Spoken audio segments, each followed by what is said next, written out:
Good afternoon, everybody. What is going on? I am Jeff GrantMEDIA, and today we have an unboxing video, but we also have a special guest.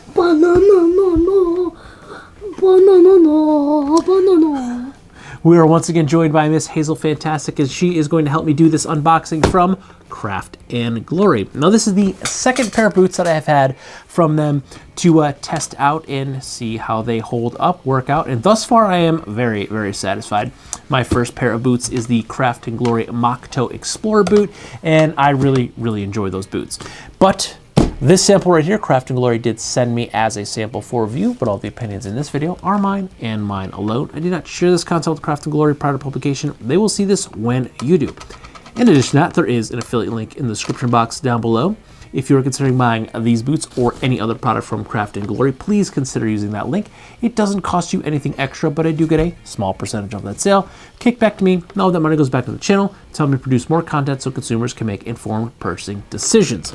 All right, so you can tell by the size of this box. These are bigger boots. These are certainly larger than a pair of moc-toe Explorers. So what could possibly be inside of this box? Well, me and Miss Hazel Fantastic are going to open it up and show you what's inside. I don't know what's going to be in there, but I think it's going to be like orange, like a color, or like a lace, like this kind for a different video. You should check them out. I'll tell you what, we're not going to need laces for what's inside this box. Do they come with laces? You're going to find out.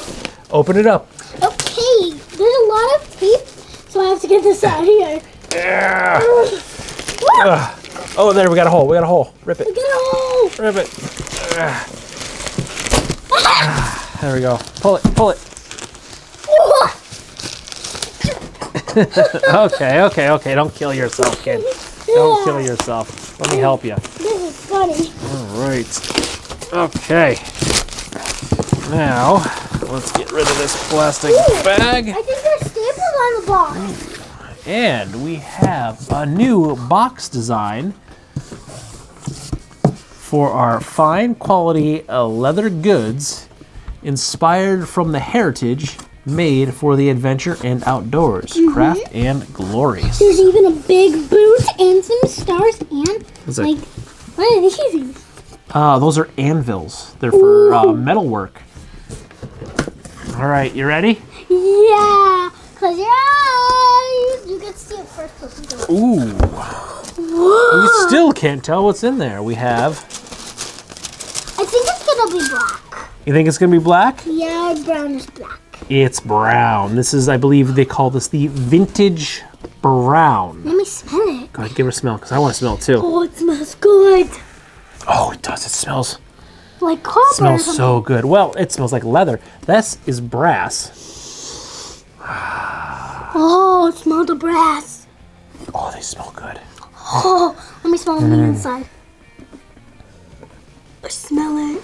And the inside smells like fun. Now, we do have a big dust cover for the boots. This is a large one because these are a pair of engineer boots. So these are the Craft and Glory Engineer Boots 2.0. This is part of their brand new Heritage line that just launched. I believe the Heritage line just came out about a month ago. I know it came out and I immediately went in and requested a sample because I really wanted to try these out.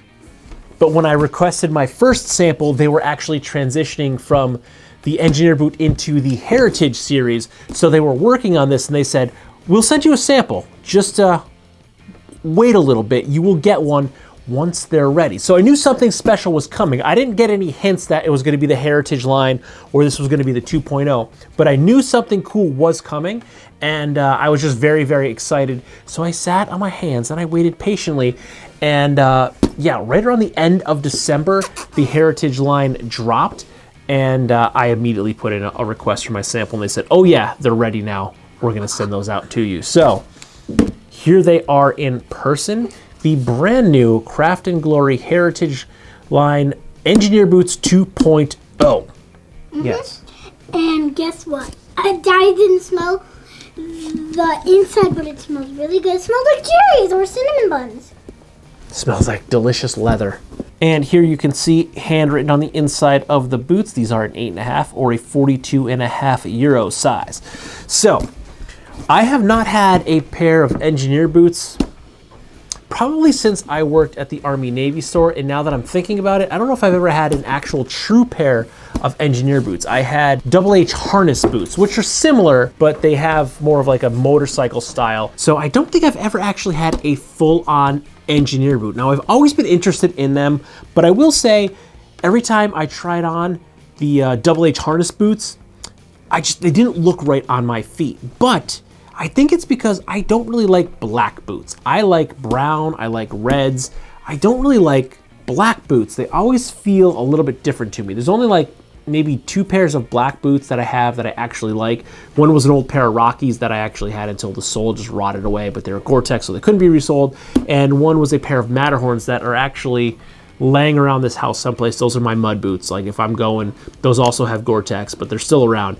But if I'm gonna be in the mud, those are the boots I'm gonna take. But these might be my first pair of honest to God engineer boots, and I love them. These look great. This pair is the vintage brown colorway, but they are also available in raven black and saddle tan. As I said earlier, this is the Engineer Boot 2.0, and they come in at $264 USD. These are an MTO boot, which means they are made to order. So if you want something fast, you're going to have to get them from someplace else, because mine took about 3, maybe 4 weeks to make and ship to me. Now, I will say my boots were probably not top priority as they were being sent to me as a sample, but I think it took about 3 weeks to produce them and then about another week or so to ship them and get them to me from India. That's right, these boots are handmade in India. Now, some of the key features of the Engineer Boot 2.0 is that they have a logger heel, they feature a veg tan insole,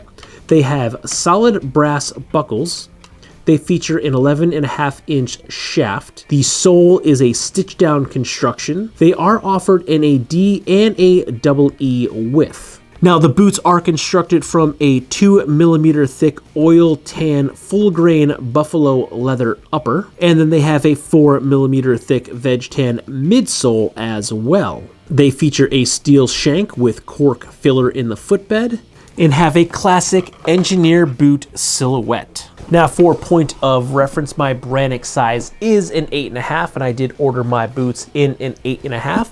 So let's try these on for the first time and see how they fit. Now, sliding my feet into the boots for the very first time, they slid on with ease. I didn't have to struggle at all. But if they do feel a little snug for you, there is a leather pull tab on the top back of each boot to give you more leverage.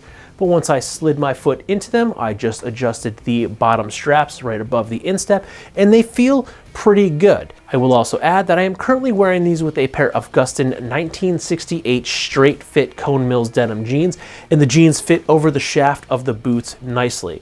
I would not recommend wearing a slim fit with a engineer boot, as that would certainly make the shaft bulge out in the pant leg, and as someone that wore pants like that over cowboy boots for a long time, it's just not a good look. Just avoid it and wear a boot cut or a straight fit jean. But walking around a little bit in these, they feel very, very good. I have plenty of room. Again, these are an 8.5D, and that is my size on the Brannick scale. I may have been able to go down to a size 8 in these. The left boot feels like it fits me pretty perfectly, but the right foot feels like there might be a little bit of slippage, but I still have a little bit more of adjustment on that bottom strap. So I'm just gonna snug that down a little bit tighter and see if that helps. If not, I will probably slide in a pair of the Rose Anvil 2 or 4mm veg tan insoles to take up that little bit of extra space in there. I think that's all I really need, is just about a couple more millimeters in there, but really they feel very, very comfortable. Even though my right foot might be slipping just a little bit, they're still feeling very, very good. I don't have any irritation. There's no pinching, there's no hot spots, there's no tight spots. And the fact that they fit and look good with my straight fit jeans, that is an all-around win for me. So thus far, first impressions wearing these things, looking down at them from above, they look good on my feet, they feel good on my feet, and much like my moc-toe Explorers, they felt really, really comfortable right out of the box. I don't have any discomfort at all. And checking out the tread of the sole, I like it. It's very interesting. It's a new original design that Craft and Glory came up with, and I think it just mixes it up and makes it look a little bit different than other engineer boots out there. But the real question is, Miss Hazel Fantastic, do you like the Craft and Glory Engineer Boots 2.0? Yes, because they smell so good. I've got her hooked. She likes the smell of real leather. She loves it. She's been smelling the boots since I opened them up. And they're great. I'm liking them so far. These are the veg tan insoles. I did get a question about that in my moc-toe explorers, what insoles, because they offer a veg tan insole and they offer a veg tan foam back insole. And I always go with the veg tan because my foot will essentially mold to these. So these will become like molded to my foot and make these more and more a custom boot. So what they did, they didn't ask me for it again, so I don't know if they do this every time. They actually had me measure my foot. So you stand up on a piece of paper barefoot. I had my wife trace my foot and I sent them the measurement of the length and of the width at the widest point of my foot. So I told them I was an 8.5. And with the moc-toe Explorer, I sent them that measurement. And I did also include it again in the sample request for these. I don't know whether or not they use it for these or if they had it on file from the last time because it's the second pair of boots they made for me, but maybe they may ask you to do that, and that just helps to get a more accurate fit. Now again, my left foot that Miss Hazel Fantastic is playing with, my left foot is a little bit larger than my right, so this boot fit me fine, where I did have a tiny bit of heel slippage with the right boot. Now I still have an entire hole I can go down with the strap. So I'm going to tighten that just a little bit. And I also have some Rose Anvil boot breakers on the way. I have the 2mm foam, and I don't remember if I have the 2mm or the 4mm veg tan coming in. So I do have the boot breaker insoles coming in, and I do have plans for the foam ones in a different pair of boots. So I might put the leather veg tan ones in here, or at least just the right one to take up that little bit of space. And I think I'm going to have absolutely no issues. Again, even though I had a tiny bit of heel slippage, they were comfortable, nothing was irritating me. I am also wearing a fairly thin sock. This is the first day in like a week that it was in the 20s. Before this, it was like, before this, it was -5 the past couple of days. So today it was warm, so I wore my light socks. It was warm and balmy at 25 degrees, so I wore a thinner pair of socks. How does it feel? Do they fit you? It's big. She's got it on her foot. I can't get the insole in. Oh, she can't get the insole in. Ugh. Ugh. She took the insole out and she can't get the insole back in, so yeah, so they are hard. They are hard. They're brand new stiff veg tan, so they're a little hard to get in. So there we go. There, the insole's back in. We'll go ahead and leave the insoles in there now. But yeah, thus far, I like what I'm seeing. I like how they're fitting. I like how they're feeling. I love how they're smelling. Hazel, do you love how they're smelling? She loves how they're smelling, and I had my feet in there. So tomorrow we will put these into action, and I will put on a heavier boot sock, one that is more weather appropriate for the winter. So yeah, honestly, the reason that I wore a thinner boot sock today was because that was all I had left. I've been wearing all the heavy ones, and I need to do laundry. All of my nice heavyweight boot socks are in the hamper. So I wore a thinner sock today because that's what was clean. So honestly, that's the reason. But Miss Hazel Fantastic likes them. I'm digging them. This is the, again, vintage brown colorway. I think these are going to break in and show some really nice patina. I think as this oiled leather kind of breaks in and wears in, we're gonna get some of those stretch marks in it, and it's just gonna look awesome. Thus far, first impressions are very positive, especially knowing what to expect from having a pair of Craft and Glory boots before. Yeah, I'm really, really looking forward to putting these into rotation and testing them out. Miss Hazel Fantastic both likes what she's seeing and likes what she's smelling. You could hear me smell. I think I've created a monster sniffing leather. So with that, we're gonna go ahead and call this one a wrap because it's getting late and we got some chores to do and get to bed because someone has school in the morning. School. So if you like this video or any of my other videos, don't forget to like, comment, share, and subscribe. Smash that big red button and ring that bell right next to it so you get notifications the next time I post a brand new video. Bye. I love you. Good night.